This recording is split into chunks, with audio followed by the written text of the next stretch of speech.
last Tuesday the desperate and horrific actions of people who see no other course of action, are prepared to give their lives to inflict thousands of casualties, that will occur more frequently, and it will be used by repressive governments to take away civil liberties, to censor the news, and to do all those other things. So the world, with the collapse of the Soviet Union and the dismemberment of any kind of oppositional politics or ideology, you might say, a crude market-based politics which is disregards civil liberties is being implemented worldwide. The World Bank, IMF, God knows what other organisations, some of them were referred to yesterday, in which the ordinary citizen, isolated in his or her community or his or her national nation, is almost totally powerless to fight, it seems to me. Take Fred, and then somebody from Fred. You got a question. Yeah. Take Fred and then take. Just to say, I had the privilege of fighting your first election. I don't know whether you remember me, but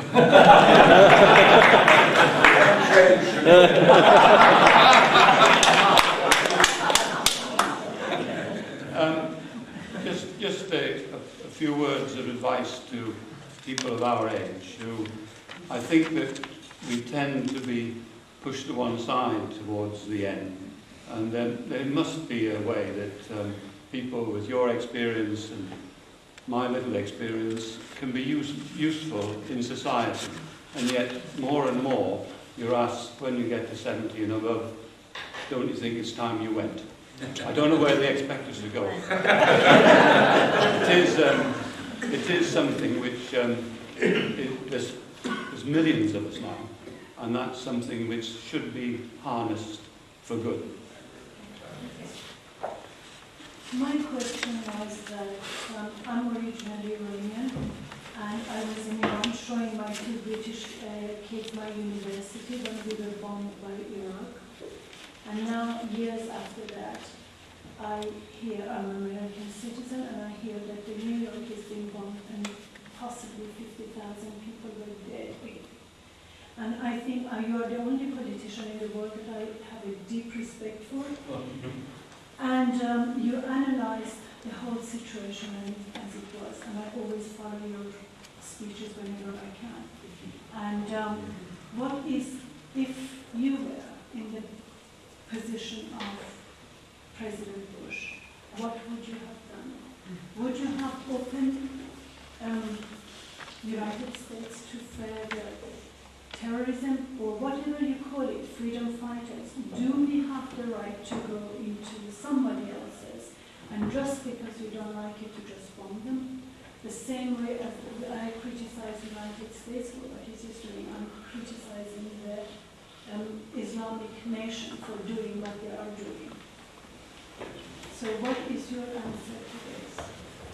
Well, there's a lot of questions. On the public services, you see, this isn't the whole root of the Labour movement. If you look at the history of it, Tom Puddle set up a trade union, then they campaigned for the vote, and then they wanted political representation.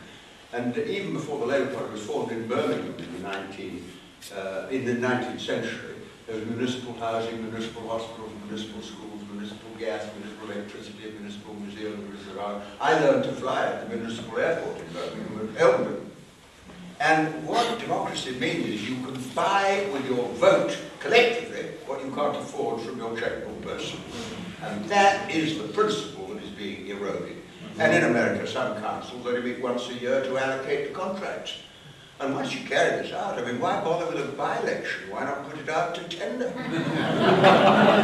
Even put the Prime Minister's job out to tender. And offer to do it half his salary, and I might do it reasonably well. So what we're really seeing is an erosion of democracy.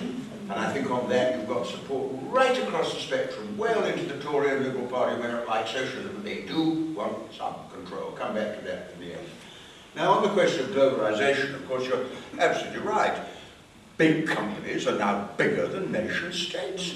I used to deal with the oil companies, and they'd march into my room as if I was a parish councillor and they were the emperor, and say, this is what we want you to do. Mind you, I had a bit of a leverage on them because they wanted the oil, and only I could let them have the oil. So you mustn't think governments are totally powerless.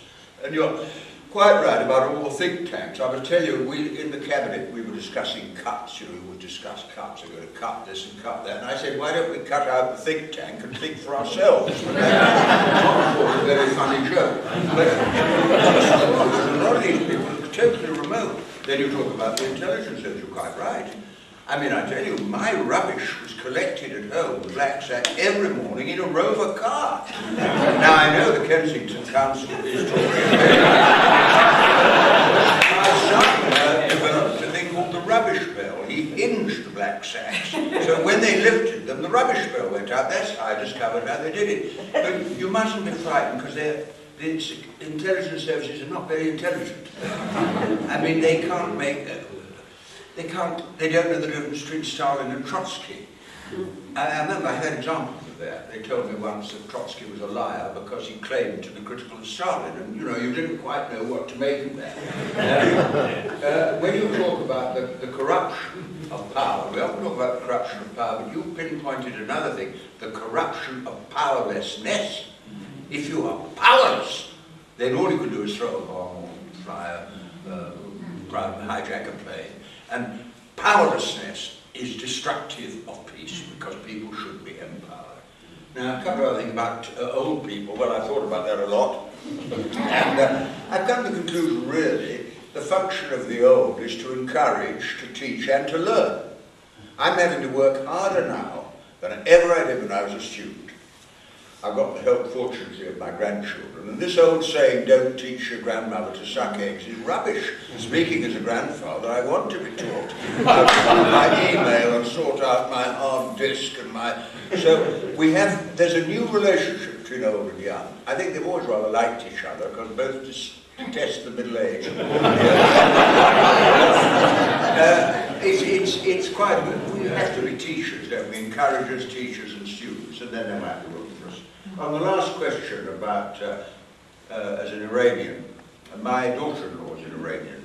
One son has married a girl who's half Jewish and half Bengali, so I've got two little Bengali grandchildren. And then my other son married an Iranian. Had to take an Iranian name, so he chose the name Ali J, because his name is Joshua. Did anyone watch Ali G? He chose Ali J. And you see, it is very, very dangerous. And I understand Bush. That's why I don't want to attack Bush personally. It wouldn't do any good to have a go at Bush, because everyone knows he's got a difficult job. But the response has to be a response to the cause and not just the symptom. I remember a woman saying to me at a meeting in Wales, made a very deep impression on me. She said, Mr. Benn, I want to ask you a question. So I said, what is that? She said, what do you think of the hydrogen bomb as a detergent? I said it would be very, very effective. But, you know, if you make it worse, it'll come back. So I think we just have to be sensible, but it's easier to be sensible if you're not the president of a country, it's just be bomb. It was a lovely discussion. I know I've gone on longer than you wanted. I was just wondering if you wanted to light your pipe up, actually. Oh! That's irresistible. I've been checking for smoke details. I'll get away from you so that you don't... Thank you, Tony. I'm sure you want to express your appreciation.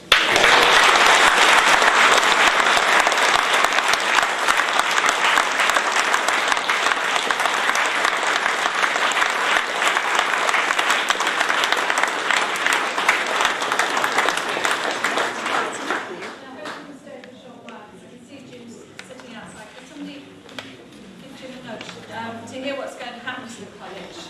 And I didn't realise you were kickboxing. I didn't realise you'd worked on the books. Oh yes, I did, yes. I kept in touch with them, visited them later, yes. But of course, Palestinians hadn't got a state. No, absolutely not. And then it was down by the lines. Well, I've got to sit. Really such a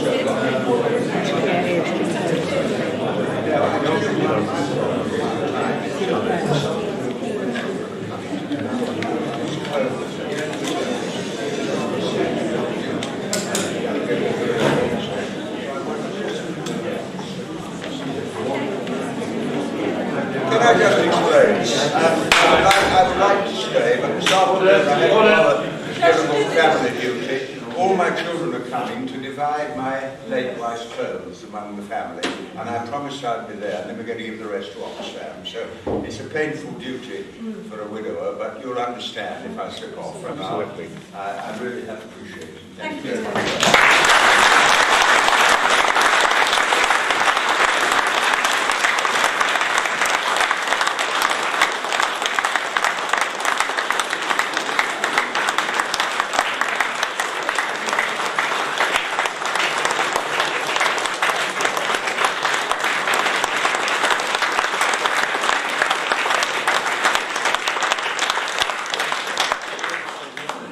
I'm principal of the college. Before I talk a bit about where the college is up to and where it's going, Catherine Hughes would like to make an appeal for assistance. And my view about life around Ruskin, you should get the appeals in before people get so hungry that all they want to do is go to lunch. So I said, right, we'll do it first and then I'll talk. Yes, thank you, Jim. This relates anyway to what Jim will be talking about, which is some of the new activities going on in the college. One of the activities that I'm responsible for with FEFC funding is to run a whole series of short courses for adults without qualifications or with few qualifications, certainly less than higher education. And it involves people coming to Ruskin for a couple of days with no fees at all, and undertaking a very interesting course. And we have, as far as I'm aware, almost total freedom to set up the sorts of courses that we think are appropriate for Ruskin to set up. And we've got a whole range of courses in computing. One on global institutions has gone down extremely well. We've got a video activist course coming up. And I'm very keen to set up more of these sorts of courses. And I would be very grateful for any help from any of you to set up a course that gets people thinking about the implications of what's happened in New York and Washington. And I would also very much like to set up a course to get people thinking about PFI and those sorts of initiatives and what is actually happening to public sector services. The constraint on the courses is that they do need to be actually anchored by somebody who is a teacher. You know, these are taught discussional type courses, so we have some constraints, obviously. But if any of you, and I know a lot of you are teachers, you know, would be interested in talking to me afterwards, lunchtime, perhaps about these sorts of courses and anything else that we're running at the moment, I'd be very, very grateful. That would be most helpful.